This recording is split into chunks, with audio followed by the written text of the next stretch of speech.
high rates of assault, or really most of the statistics that would distinguish it from another town?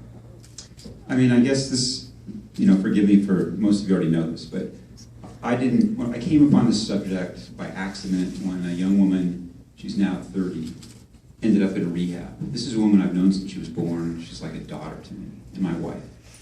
And I found out that the source of her troubles, this anxiety, it's not just rehab, it was a place that treated sexual assault, was she had been raped when she was in her mid-teens, young teens, by a young man she trusted, and then later she was raped again by a family friend, someone I know well and trusted, a family friend of hers. And I couldn't believe this, and I saw the trauma it had caused. This trauma had gone on for more than a decade and had gotten worse and worse. And I was literally ashamed that I, A, didn't know that this young woman with whom I'm very close had suffered this trauma, and B, I didn't know that it could be so devastating. And there's no excuse for that.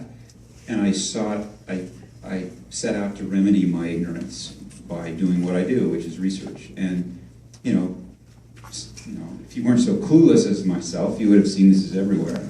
And I quickly recognized that, and I started tracking these publicized rape cases around the country. They're everywhere, Amherst, Florida, Oregon State, where I grew up.